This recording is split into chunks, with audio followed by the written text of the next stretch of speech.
on now to Google. I'm speaking at Google now, and we'll see what he thinks after that. And then he'll actually have two presentations to compare. So, thanks, Daniel. Here we are walking through the Google campus. We need a search engine to find our way around this place. Headed to meet Ratha, who is the head of Google Toastmasters. So, welcome to Google campus. Man with a camera. How ironic. Even their umbrellas are the Google colors. I'm back to college.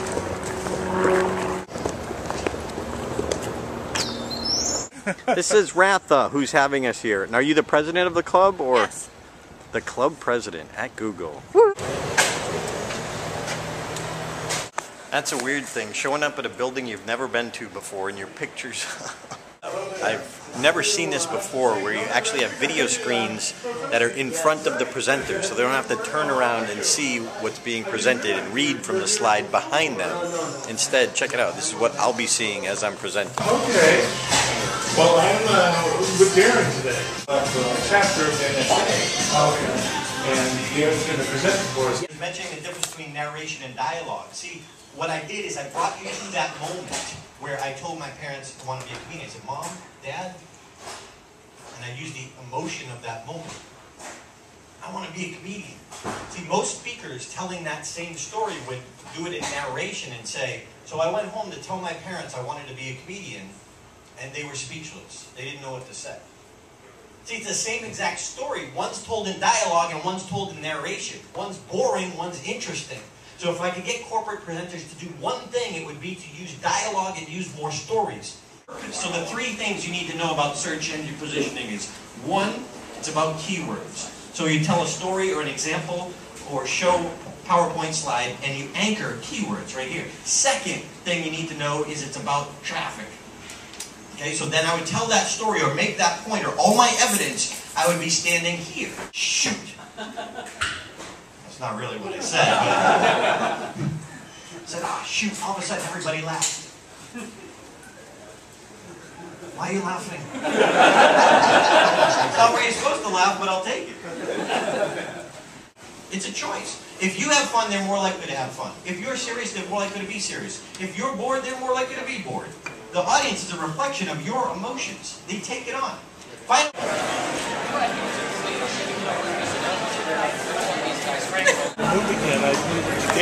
And it's free. They don't even charge for food. There's no cash registers. What a country. What a company. every week we have company leaders who are confronted with questions that the company employees vote on, and the most popular ones have to be answered in front of a live audience. So it's a way that we promote transparency. All around campus, they have these Google-colored bicycles that people can just take and go from one place to another and leave them there. Now we're going to see what Dan learned from watching and observing and helping at the product table for this one. Take it away, Dan.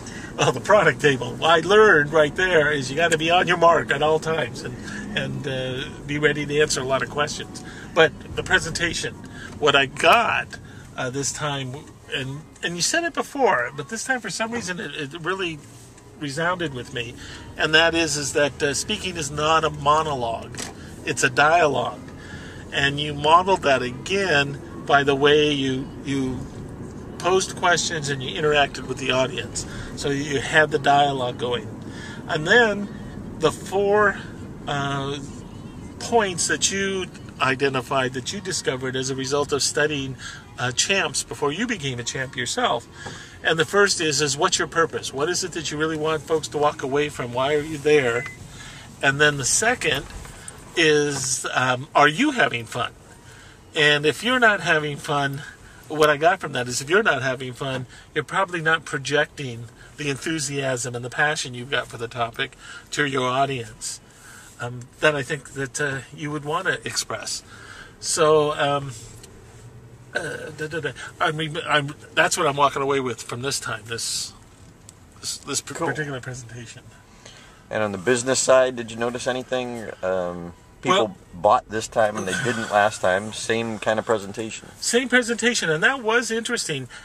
And one of the things, number one, is you established an interest in the products by when folks answered questions, you gave away some free CDs, and others were like, what's that CD? I want to know what that one is. And so then they came back to the table.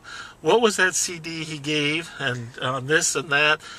And then they realized there was more than just the CD. There were packages and stuff like that. So it sparked and built an interest.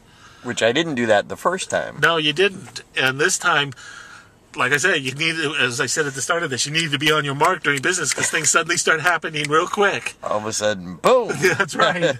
and the table's right there. And also, Darren, so next time we know we need to have a number of pens ready and to go. My bad.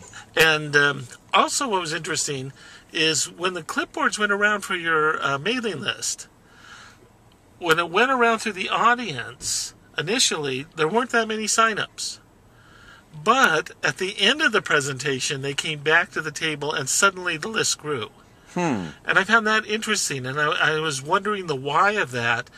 My conclusion is that at the time the clipboard came around, they didn't know what they could get and what that meant, what did that look like, and as you gave the presentation, your presentation created interest in other things. So now, okay, I want to know more about it. So this time I might have passed it around too early. That may have been true because Before I really made it around quickly. And when I grabbed the clipboards, there were a few sign-ups on there, and I thought, this is odd. This is a much larger crowd, and we got a bigger sign-up in the morning. But then, when the session was over, they saw over. more value. They did. Definitely. And there were a number of people who just signed up, didn't buy a product, but did sign up for your mailing list. Cool. Thanks, Daniel. Hope you learned something. It's been my pleasure. It's been a great day. Thank you for teaching.